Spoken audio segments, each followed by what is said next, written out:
റിയാസ് ഭായ്, നമ്മളിപ്പോൾ ഹിമാക്സ് 25 വളരെ വിജയകരമായിട്ട് കഴിഞ്ഞിരിക്കുകയാണല്ലോ, എന്ത് തോന്നുന്നു? എനിക്ക് തോന്നുന്ന വികാരം ഒന്ന് ഗ്രേറ്റ്ഫുള്ളാണ്, വളരെ ഗ്രേറ്റ്ഫുള്ളാണ്. കാരണം നമ്മളൊന്നും ഹിമാക്സിലൊന്നും എക്സ്പെക്റ്റ് ചെയ്യാറില്ല. അതുകൊണ്ട് തന്നെ എന്ത് കിട്ടിയാലും ബോണസാണ്.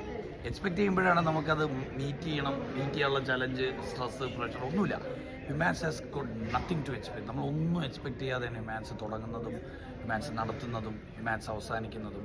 ഇന്നിപ്പോൾ ഹ്യൂമാൻസ് അവസാനിച്ചിട്ട് ഇവിടുന്ന് പോകുമ്പോൾ 250 മനുഷ്യർ അവർ ബിസിനസ്സുകാരായിട്ടാണ് തിരിച്ചു വന്നത്. തിരിച്ചിറങ്ങിപ്പോയപ്പോൾ കുറേ നല്ല മനുഷ്യരായിട്ട് ഇറങ്ങിപ്പോയി.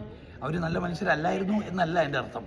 അവരുടെ ഉള്ളിൽ ഏറ്റവും നല്ല മനുഷ്യരെ പുറത്തെടുത്തിട്ട് അങ്ങനെ തിരിച്ചു കൊണ്ടുവിടാൻ സാധിച്ചതിൻ്റെ പിറകിൽ പണിയെടുത്ത കുറേ മനുഷ്യർ നമ്മുടെ കൂടെ ഉണ്ട്. അവരാണ് ഹ്യൂമാൻസിൻ്റെ റിയൽ ചേഞ്ച് മേക്കേഴ്സ്. അവരാണ് ഹ്യൂമാൻസിനെ ഹ്യൂമാൻസ് ആക്കുന്നത്. ഇന്ന് ഫറൂഖ് സെൻസിയും റിയാസുമാണ്, അല്ലെങ്കിൽ ഇർഷാദ്, ഇവിടെ മിൻഹ ഒക്കെ സ്റ്റേജിലുണ്ടെങ്കിൽ നാളെ ഈ സ്റ്റേജിൽ നിൽക്കാൻ പോകുന്നത് ഒരുപാട് മനുഷ്യരായിരിക്കും. ആ മനുഷ്യരെയൊക്കെ കണ്ടുപിടിക്കലാണ് പോകുന്നതിന് മുമ്പ് നമ്മുടെ ദൗത്യം. അങ്ങനെ കുറച്ച് മനുഷ്യരെ കണ്ടുപിടിച്ച് ഈ ബാറ്റൺ അങ്ങ് കൊടുത്തിട്ട് ഒരു എക്സ്പെക്ടേഷനും ഇല്ലാതെ one of the best sessions. കാരണം ഇവിടെ ജനങ്ങൾ പോണില്ല, ഇപ്പം പോണില്ല.